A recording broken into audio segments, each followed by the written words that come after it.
Hi, this week we're going to be starting a new unit, Unit 7, called Then and Now. The big question is, what's the difference between then and now? Some things I want you to think about while we're reading the story are main idea and details.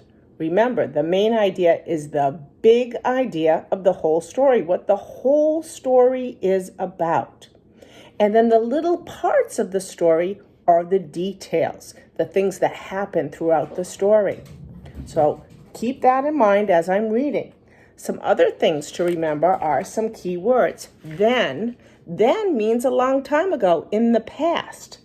Or in the past means when you were in kindergarten, things that happened last year or when you were a baby.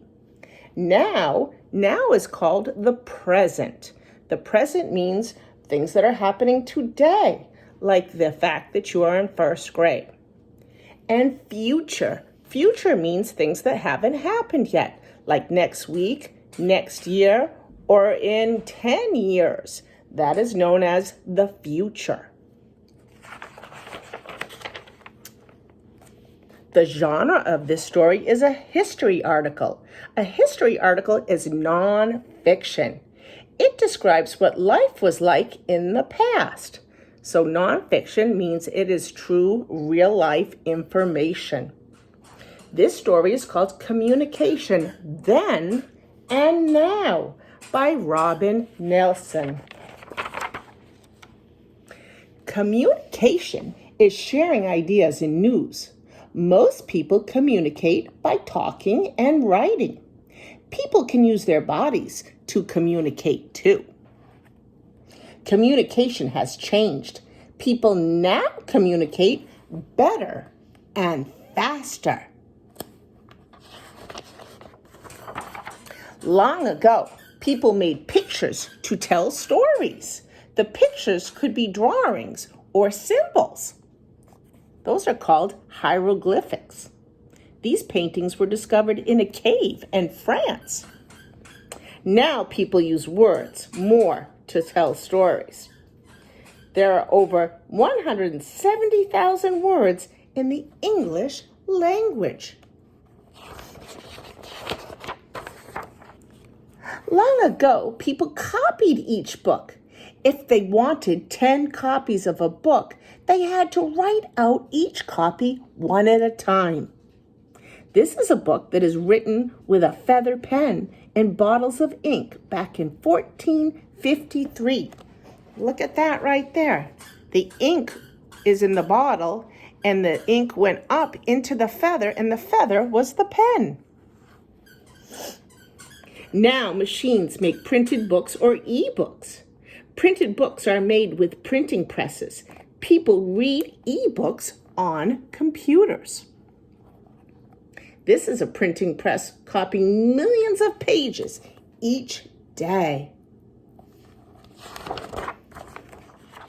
Long ago, people tapped messages on telegraph machines. Telegraph machines sent messages using electricity.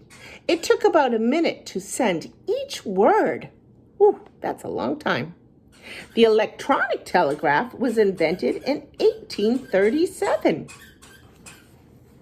Now people call each other on telephones. Most people have mobile phones. Long ago, telephones needed cords. There it is right there. The lady has a cord and she's connected to the phone, so she can't walk away from it. The telephone was invented in 1876 by a man named Alexander Graham Bell. Long ago, people wrote letters. It could take months to mail a letter. Mail went on ships and by horses. Today, mail delivery is done by trucks and planes, so letters are delivered much quicker. People wrote letters using pens and paper, like we do today. Now people write emails on computers. An email can be delivered in just seconds. Today, many people write an email message instead of handwritten letters. And look, it looks just like that. if you've ever written an email.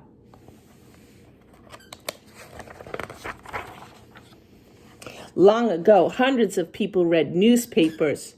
The first United States daily newspaper was published in 1784.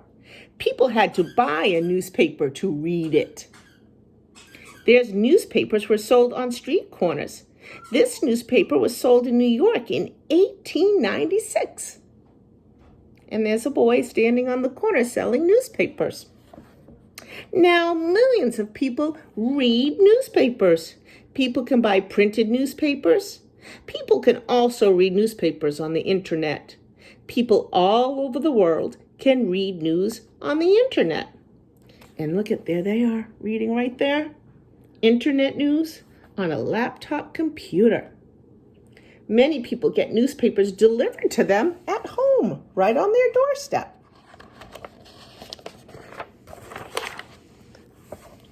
Long ago, people could only listen to news on the radios. Radios only made sounds. They did not have pictures. And there are some children listening to the radio. It was invented in 1895. Now people can watch news on televisions. Communication will continue to change. What do you think will happen next? Did you hear all the clues I was giving about the main idea and the details? What do you think the main idea of this story was? If you said people communicate in different ways, you're right. People communicate in lots of different ways.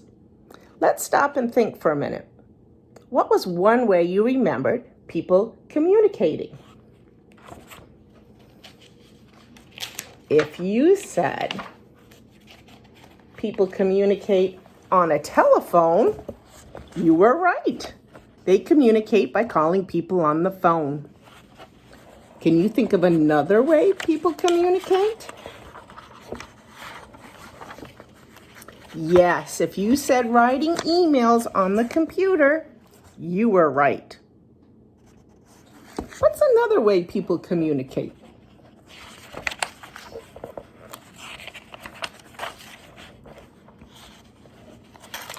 If you said writing letters and mailing letters, you were right.